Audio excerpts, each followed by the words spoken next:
So we live, yeah? We are live, indeed. Okay, perfect. Welcome back to episode number 2. So Julian, what are your thoughts on episode number 1? Yeah, I guess. No, it was good. It was good fun. Was very interesting experience making the first podcast. Obviously, lots of stuff to figure out. I thought it was fun. It was a good discussion. It was good to get out there. It was good to share it with the people. We received a comment already, a feedback, I should say, which is good. So people out there are watching it, are looking at it. But I think, loads more topics to discuss, loads, a lot to improve in the podcast. And so hence excited to be back here with you and and do the second episode of the podcast. Yeah. And do you wanna talk about the prize we're gonna give to the first person who comments on this video? Exactly. So I was gonna say, so we actually didn't receive a comment, we received feedback verbally. But we didn't receive any comments yet. So obviously, if you're watching this video, like, share, subscribe, and comment. And the first commenter on our channel, we will obviously give a shout out in next week's episode. So, go comment. If you're first, we're going to give you a shout out. That's for sure. Okay. All right. So episode number 2 then. So the idea of this episode was for us to discuss a book that both of us have read and we both really liked, and we thought, why not discuss this book? And the book is Atomic Habits. So I read this book back in, let's say, 2018, 2019, probably, Julian. You read this book recently. I read it very recently, as recent as this month, 3 weeks ago. Yeah. So. And you said this book had... It was sort of, it did have some meaning to you and it did have some impact on you, which is why I think you also wanted to discuss what you learned from this. Is that right? Yes, absolutely. I mean, it's very interesting, right? So obviously, you said you read this book like 5-6 years ago, and even still today, you remember, some of the core principles, and even today you're keen to discuss it. I mean, I only read it, some weeks ago. Obviously a lot of people read it. It says over 8 million copies sold. I think you see it everywhere, and in bookstores, still being promoted, even though it's not a recent book. But I think the reason why it appealed to me, and actually this was a book, so I read this book within 3 days, so very quickly, and that's not normal for me that I managed to finish a book that quickly. But I think the reason why it sold so many copies, the reason why it's still relevant after so many years, and why I'm keen to talk about it. Or we are keen to talk about it, is that I think so many people can relate to the topics that are being discussed in the book.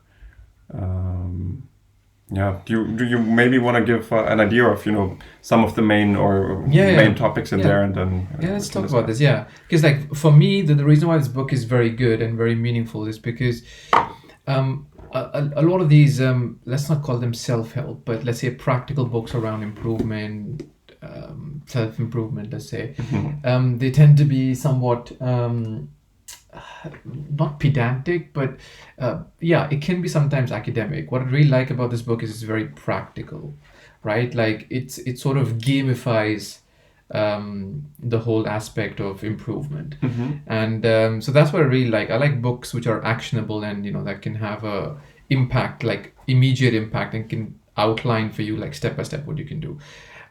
So I've applied it in my life. So let's actually talk and give a brief overview of what the book is, right? So the book is, I'll give my interpretation, then you give yours, right? And then we can talk about how it's been, what are the key thoughts and insights that we both have, and then how have you applied it already now.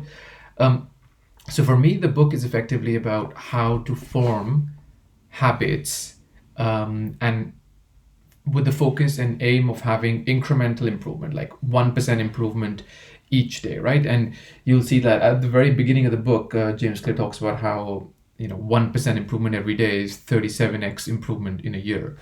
And so that's it's a very simple message around developing habits and really just focusing on incremental improvement, which is very good, right? I mean, we kind of intuitively understand compound interest coming from finance, but that was the main gist for me the book. Yeah, exactly, and equally the other way around. If you get 1% worse every day, then after a year you end up at zero, pretty much. And I think then the message here is that, actually we tend to focus on goals. We tend to focus on where we want to be. We tend to focus on what is the last step, where we see ourselves.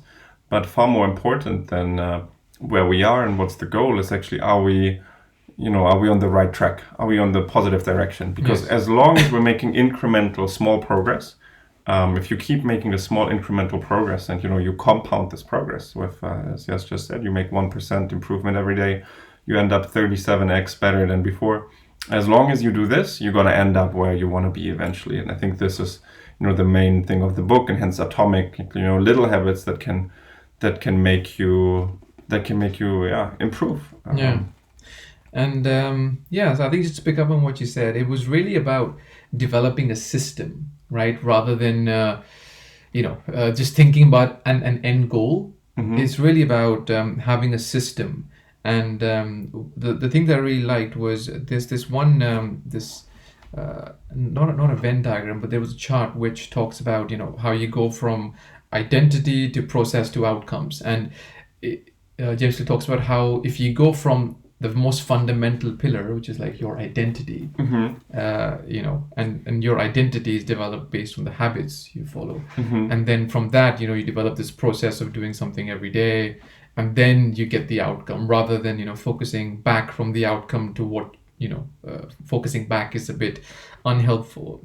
And so from that regard, it becomes a case of becoming the person by doing these habits, rather than just being goal oriented. Exactly. Instead of reading the book, just forming an identity of being a reader, instead of saying, I don't know, I want to run a marathon, just having the identity of being a runner. I'm a runner, exactly. And it's quite harsh, the way it's quite harsh to saying, like, winners and losers, they have the same goal.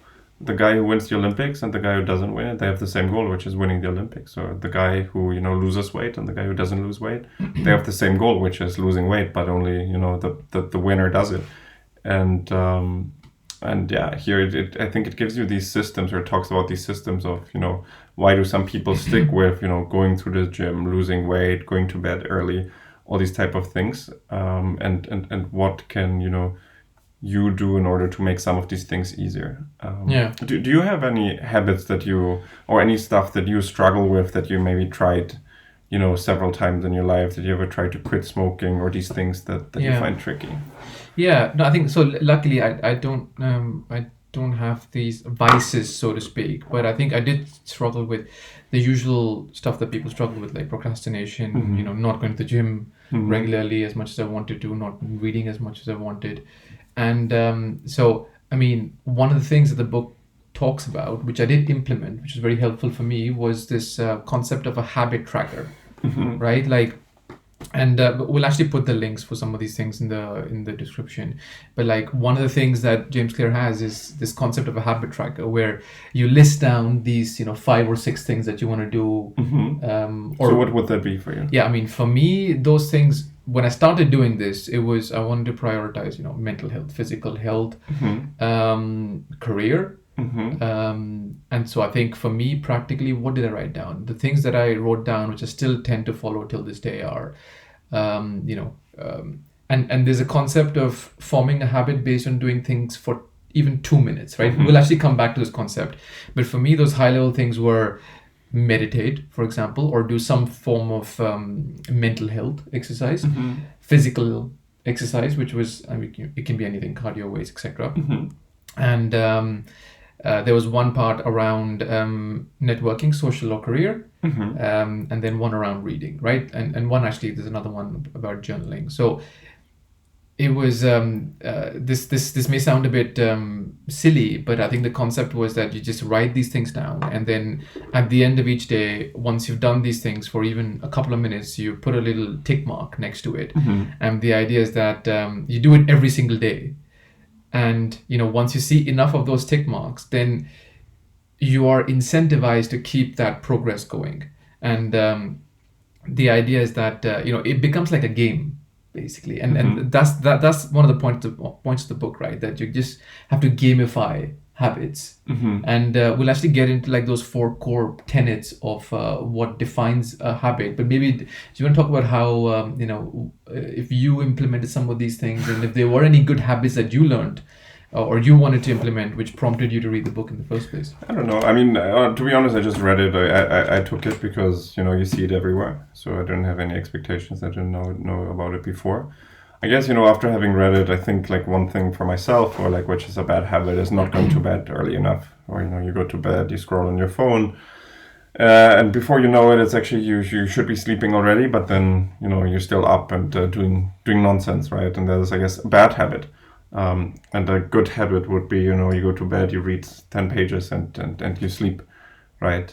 And I think this type of situation is, I think, where it can be quite interesting. What he says, like how you can help yourself, or how you can make that easier of going back into that behavior, which actually hurts you in the long run, but it's still so difficult to stop in this instance. And it's probably quite similar for you if you say, oh, you want to do meditation, or you say, well, you want to stop procrastinating, or someone, or like me, who says like, oh, I want to go to bed on time. And I think what it says is like, you mentioned some of it before, you should, if your identity is like, oh, I'm someone who sleeps early, then it makes it much easier to go to bed early. But how do you get that identity, and you want to make it easy, or the opposite, you want to make it hard to stay up long. So actually, one thing I tried to implement is I always had my phone charging next to me in bed. It's a big one. And now I just put it 5 meters away in the other end of the room.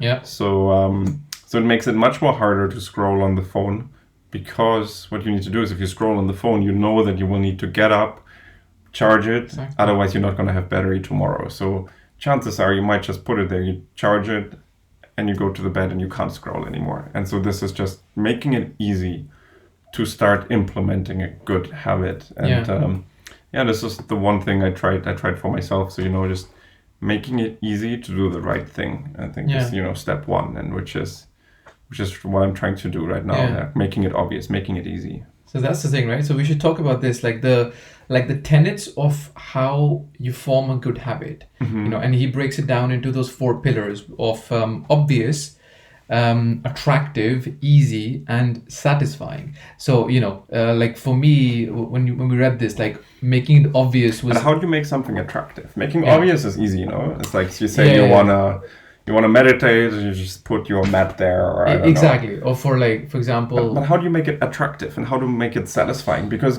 obviously it's not that attractive, or not that satisfying, else we would already be doing it every day, The habits that you want to build, or the habits that you want to break. Yeah, so I think how do you do that? Like attractive-wise, like for instance, for me, like going to the gym, like how do you make it attractive? You make it attractive by, I mean, this may sound a bit silly, but having or defining working out as having a differentiated physical appearance. For example, like you can say that you look better because you work out. So your mind associates working out with looking better. That is one way of defining a characteristic for to that habit which is attractive, right? And this can take many shapes and forms, right? Like reading a book, you can assign a characteristic to it of becoming more intelligent, right? So you can say, the more I read, I am becoming more intelligent. So you can assign an attribute to a habit, which triggers in your mind that aspect of that you're forming that identity. And then satisfying. We were talking about this, right? Satisfying. I don't personally like doing cardio on the treadmill, for example. But you were also saying, it's pretty boring. But the reason how I've made it more satisfying for me is to combine it with the thing that I like. For example, a couple of podcasts that I like listening to, I just listen to them on. And are you now in a state where you say like, oh, I'm in the gym, I finally got time to listen to my podcast, I'm enjoying it? Is that where you got to? Exactly, because rather than it being like a guilty pleasure, because sometimes overconsumption of information, as we all know. I mean, even YouTube can be a bit addictive, and it's like a guilty pleasure sometimes. So and now, so it's something that I like doing, which is watching YouTube podcasts. But then something that I have to do is cardio, or something that I should do. And so combining those two things can make it more satisfying in that regard. So that's like kind of one of the practical ways in which I think about it. Like, what about you? Have you thought about it this way, like in terms of assigning something an attractive characteristic to a habit, or make it satisfying? Interesting. Not yet.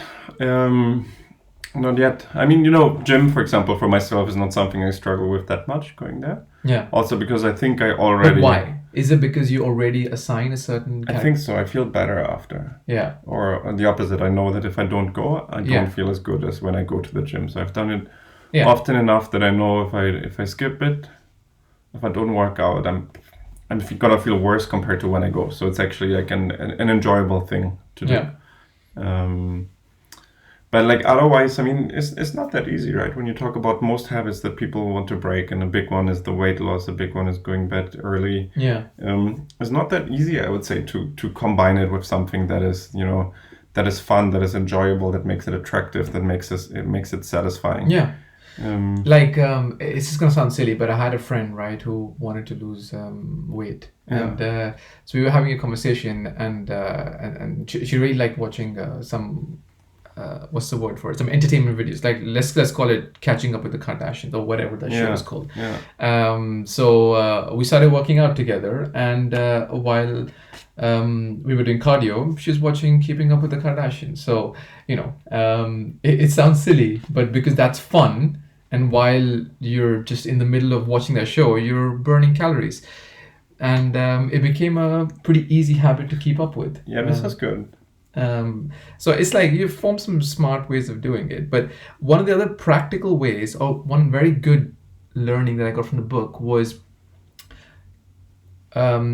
constructing your environment in a way that makes it easier to do the things that you want to do, right? Like, because it talks about this whole idea of self-discipline, which I've just been, you sometimes beat yourself over, think like, why am I not doing this? Why am I not doing that? But the simple reality is you just have to make your environment easy. Like, if you don't want to eat crap, like you don't want to eat chips or sugar, just don't have it in your house. Yeah, absolutely. Because it becomes too tough to use willpower every day, all day. Exactly. And eventually you're going to fail. The easier it is for you to not do what you don't want to do and to do what you do want to do and change your environment, the better. For example, I guess having the phone charger not at the bed, but that was so good. Somewhere else. Because this one is so good. Like because I do this as well. I don't know if you, especially when you want to focus on a specific task. I don't know if you've realized this, but the more I have my phone with me, the less I can focus on a task, because I'm just distracted. I have this urge to keep checking something, or if there's a message or something. I do have my notifications off, which is a very good way actually. Yeah.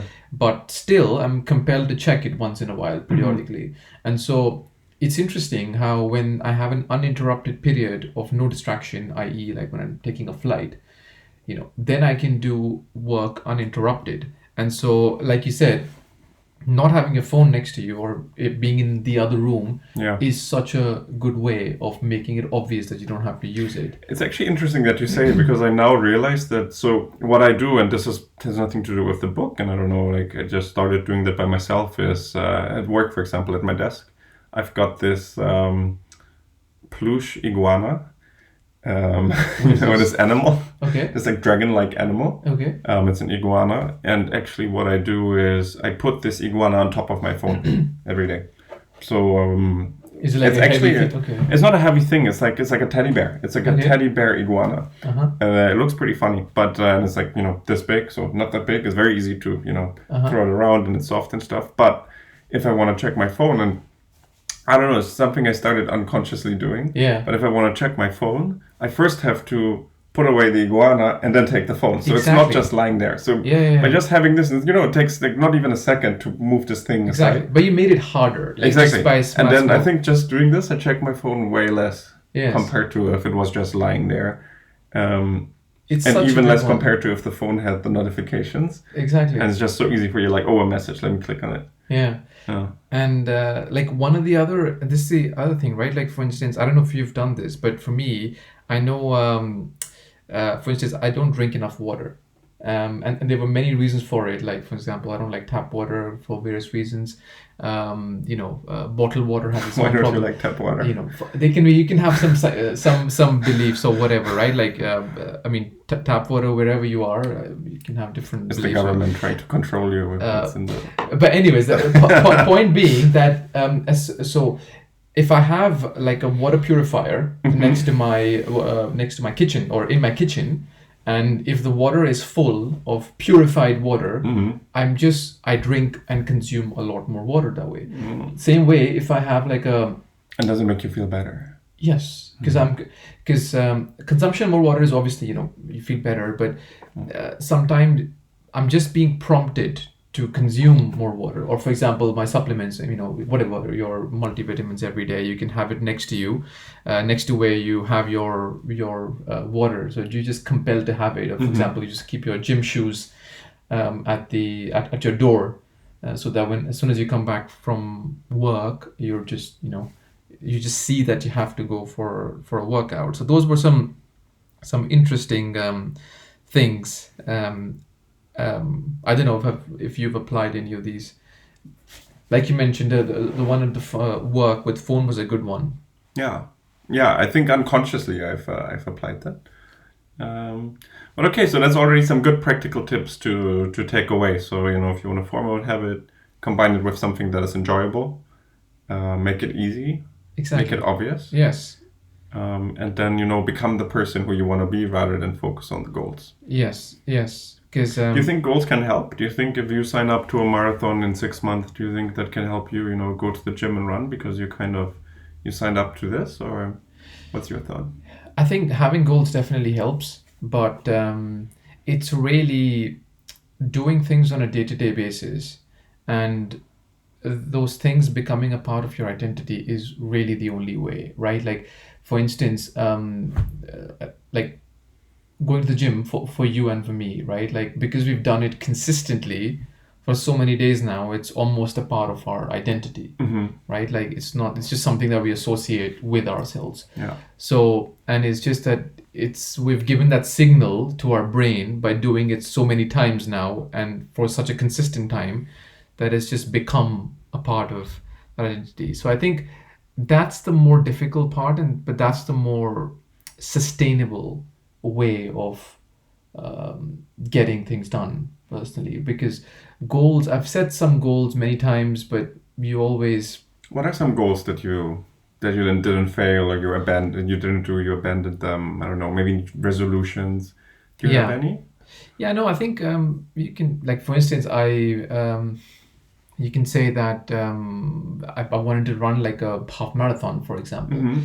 And I at that point I didn't necessarily like doing cardio, and so I couldn't really force myself to do cardio every day, and so I failed, for example, in that regard, and then I realized that there are several things that I could have done better, like and this is the other thing that the book talks about, right? How you can make yourself accountable, and that's by having your circle of people. If they themselves are runners, then it's much easier for you to form that identity. Yeah. And so if you're part of a running group, or if your closest 5 friends are all runners, it becomes a lot easier. Yeah, there's this crazy statistics that if your best friend turns obese, even if he doesn't live in the same house, the same community, if he lives, just anywhere, then your risk of becoming obese goes up by 53%. I didn't know that. Yeah. That's just because it's your environment. Crazy. So I think that your environment can pull you up or down. I think that's definitely true. So yeah, I mean, and there's some. So I did a half marathon today. Oh really? Okay. So I'm gonna. You're creating. So we gotta do one together soon. We should totally do that and report back if that exactly helped. Exactly. But anyways, I think so. This was a good, useful summary. I think we've covered most top things I want to discuss, right? Yeah, exactly. And in the end, it's just about some of the habits that are in the end good for you, if you do it once, you don't realize it's good for you. If you skip dessert once, it might actually be negative. You don't get the nice dessert. But if you skip the dessert 10 times, you lose some weight, you feel happier, you feel healthier, you sleep better. And once you start associating that with your habits, then I think that's when it becomes really powerful. And that's when we're humans. I mean, we get dopamine in our brains, not just then when we do these things that we associate with the happiness, which makes us feel good, but even in anticipation, potentially even stronger. So, and once you reach that sort of craving for these habits that in the end make you feel better, then I think that's where you want to get. And we talked about approaches how to form these. So, yeah. Hopefully, people had some useful value from this. And yeah, I mean, this was a very good book. So if you do read something similar to this that we both want to share, we'll definitely cover it again. But yeah, hopefully people got some value from this. And what do we want to talk about next week?